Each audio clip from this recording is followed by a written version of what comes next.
here to talk a little bit more about what that might mean heading into the fall is a brand new edition of The Front Bench. I'm really excited for this one. Former BC Premier Christy Clark is with us tonight. She's a senior advisor with Bennett Jones now.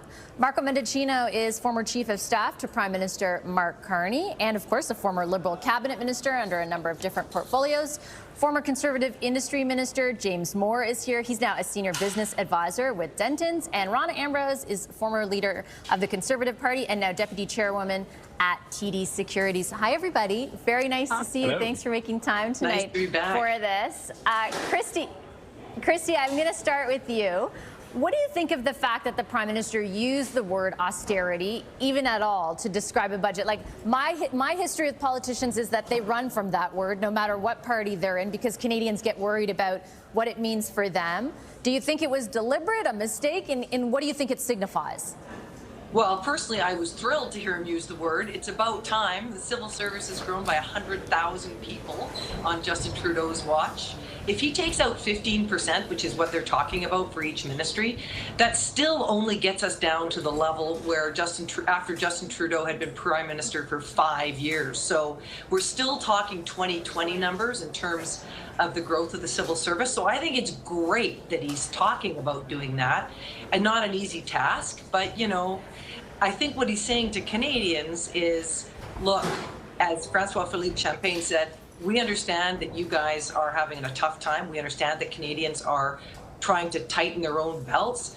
Government is going to do the same thing, and they're going to stop the growth, and they're going to try and contain the civil service. And I think it's absolutely the right message for Canadians. Rona, what do you think of sort of the priming of the pump, so to speak, in the way in which we did hear the finance minister today kind of, you know, try and say, like, hey, we know it's hard times, Canadians know it's hard times. That is why you might be you might end up seeing what you see in October. Does that kind of framing, you think, lay the groundwork to introduce something that Canadians might not be used to over the past number of years, if in fact that's what they plan on doing? They might not be used to it, but they're ready for it and they want it. I mean, that is just one piece of what we need to see in this budget. I mean, the government, the economy is shrinking. It's not just doing badly, it's shrinking. It's going in the wrong direction. Core inflation is still high, and unemployment is at 7%. Youth unemployment is at a 30-year high. You know, investment confidence is at a low. Getting rid of the bloated bureaucracy is table stakes. This should have been done in a spring budget. We're waiting for that to be done. I hope everyone wants that done. And as Christy said, we welcome that. Everyone should welcome that. But that's just one piece of the puzzle. Canadians are worried about their jobs. They're worried about health care. They're worried about their kids. Yesterday, numbers were shared. 78% of Canadians think their kids will be financially worse off than them. So they don't see a future, a bright future. So the economy has to be completely reset. And it has to be done as soon as possible, which means in this budget. So I hope we're going to cut government because it's massive and it's bloated and it's expensive and it's been ineffective in delivering a strong economy. And then the other piece is the investment. And I sure hope we're not going to see a bunch of subsidies managed corporations and industries. We need to reignite innovation and reignite the small business sector. So I'm expecting a lot of bold moves in this budget, and I really hope we see it.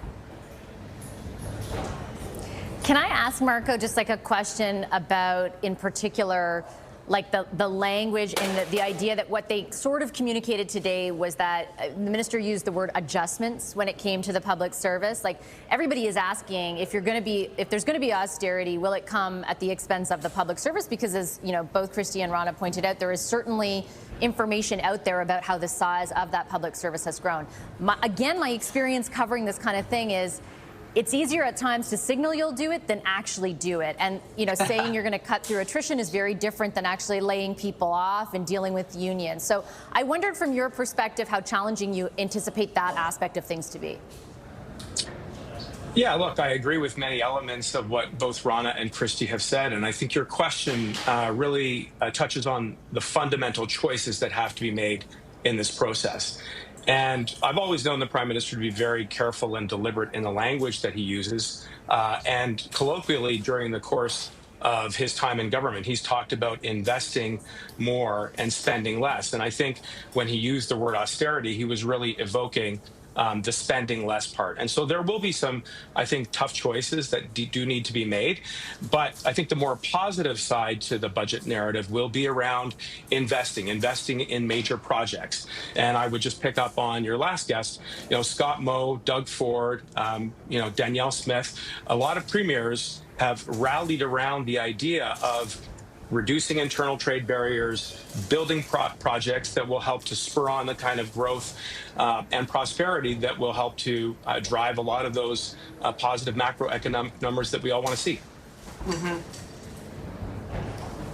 Yeah, it's funny because I was just, as Marco mentioned, I just interviewed Premier Moe, and as I said during the interview, as he conceded, it felt like an alternate universe. I've never heard him in 10 years of interviewing him be so positive about the federal government, but I'll set that aside for a second. James, your thoughts on the characterization of the budget at this juncture and what that might mean for follow-through, might mean or not mean for follow-through come October?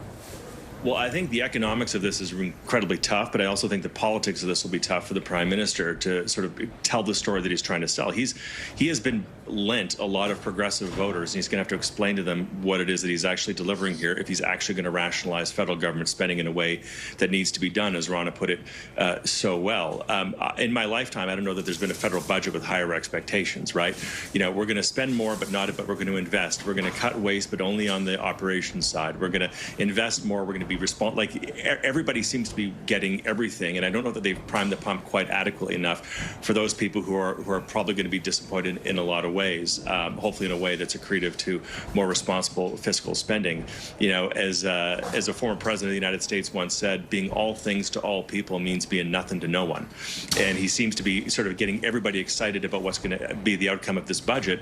But an important point I think was made by Pierre Poilievre there in the opening clip that you showed, right, which is for well over a decade, frankly, going back even into the Conservative government, we've been, Canadians have just seen a ramping up of federal government spending, right? We have an economic action plan in response to the Great Recession, and then Justin Trudeau came in with all kinds of promises, and then we had Donald Trump come in 2016, and boy, we got to protect the Canadian economy, got to spend more, and then COVID came, and boy, we got to spend some more, and then the coming out of COVID and the Great Reset, boy, we got to spend more money there, and then we've had now, a decade and a half of just more and more and more spending, and the government has gotten less and less efficient. They come into the office 3, maybe 4 days a week, and it just is not working. And I hope there's a great reset in the right way so that we can have the fiscal room to do the things that we need to do to make sure the Canadian economy is actually genuinely more competitive and not just being sort of, cash out the door in order to sort of cash manage a government in a way that is just trying to survive a minority parliament. I guess what I wonder, though, and you're all kind of in agreement that something like that is necessary, Christy, is like if Canadians have spent all this time acclimating to the idea of higher government spending, and ultimately, I remember the election where former Prime Minister Justin Trudeau said, we will run it didn't end up being moderate, but we will run a moderate deficit. It didn't cost him any votes. Instead, it ended up costing Tom Mulcair votes when he said he wanted to balance the budget. Like, when we've become so acclimated to higher levels of spending and the programs that delivers in many cases, or the services, I sort of come back to the idea of the politics of it is very difficult. I understand that Canadians get how hard the times are, but when it translates to something tangible, less in their lives, I wonder how much fortitude it takes in a government to actually stick by that, and whether you think this one will have it. I'm not sure that there's going to be a huge public cost for this. I mean, think about it. The federal government has thousands and thousands of people working in departments that have ministries in every government across the country. Healthcare, environment, natural resources. I think we could do with a few less bureaucrats in those kinds of ministries where really you don't need 100 people looking after the climate change file from the federal government in PEI. So I think there's real room there for lots of the flab to kind of get cut out of government over time. But I think it is important, though, that we also remember when the government talks about spending money, they are talking about spending money on infrastructure and the tools for economic growth. So, we started trying to build an LNG industry in British Columbia in 2011. We finally got to final investment decision in 2017.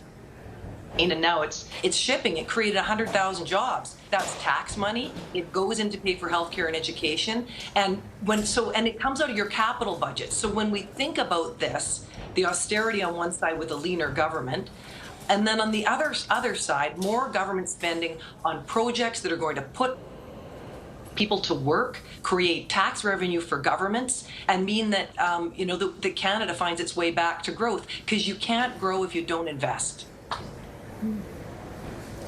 Last word to you, Ron. I've just got on this segment. I've just got a minute. I understand the macro argument about investing in projects, even let's say of TMX, but that can be a difficult sell in the moment to Canadians. Like, how important do you think it is that the government, when they announce whatever they're going to do when it comes to major projects, for example, really drills down into how it affects me in my life, versus just there will be all this job creation, there will be a return on investment? Like, how specific do they have to get? Well, and it's also going to take time. Major projects take time. I mean, look at the TMX or TMC. It took years to build and billions of dollars in tax. I think the difference is you've got a prime minister that is all about top down, right? And that's what I want to see change in this budget. We've had this sort of top down management of the economy. We're going to subsidize, we're going to manage industries, we're going to do what we need to do to keep our industries protected, not innovating, not competing.